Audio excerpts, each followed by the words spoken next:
Okay, so right now we are going to go through the reassembly of an Arrma steering servo saver.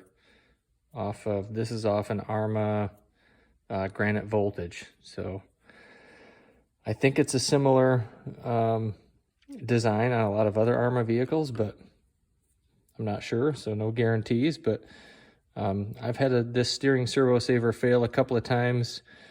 I purchased one the first time just because I didn't even think it was even serviceable. But now this one failed again today, and I thought I wanted to see if I can learn something, and I did. So I want to share what I learned here. So if you decide to disassemble this thing, it's going to end up looking like this. There's 3 pieces, 4 I guess. There's kind of the main outer horn, we'll call it. I'll call this like an inner drum. And then there's a little retaining cap and a spring. So the spring is usually coiled up inside here. At first, I struggled for a few minutes trying to figure out how I was going to get this thing back together. And then I realized it was a lot easier than I thought. So I'll try to describe that here. I'm still not 100% sure of the root cause of this failure. I think it's because it's getting gunked up with gravel and dirt and stuff like that. But when I found mine today, I took it off, and it's normally should look like this in the neutral position.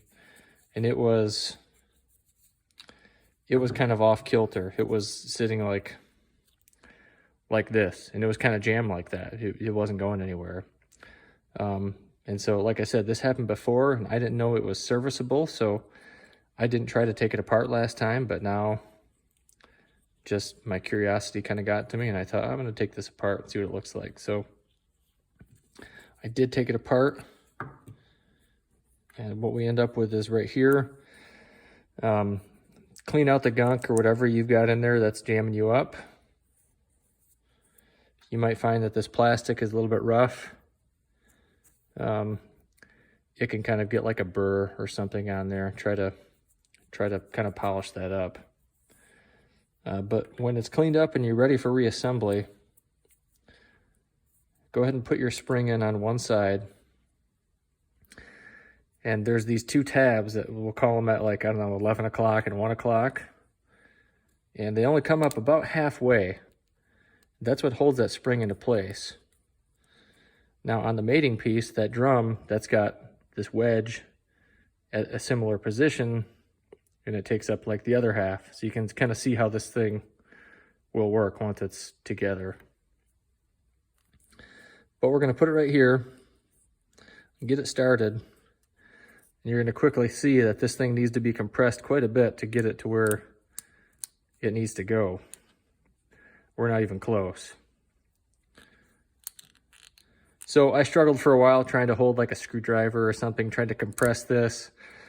I lost my spring a couple of times, and what I figured out was you can use that inner drum kind of as a tool, which is, I'm sure it's how it's made to go. So get it started like this. Take that inner drum and assemble it like so. All right. Now keep a good firm hold on the back of that horn. Take a small slotted screwdriver and push as you turn the correct direction.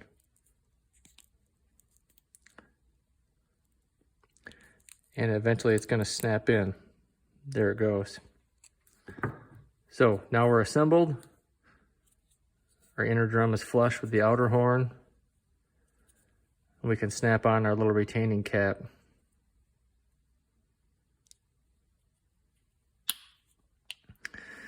Now, once this is all together, assembled on the servo, that little screw that goes through here into the splined output shaft of the servo, that kind of holds everything sandwiched. I'm not sure how this thing can kind of jump out of that groove. Maybe there's some wear of the plastic or something. But I think when I didn't take this video before I repaired it. So when I found it, like I said, it was in a state that it was cocked about 30 degrees over. But I think it was just dirt and stuff that was in there. So, and I guess that's going to happen, right? We've got a groove there.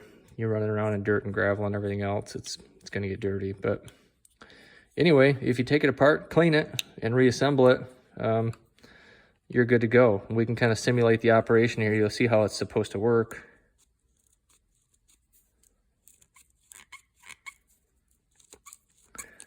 And it's up to you whether you think you should use some kind of lube or something in there.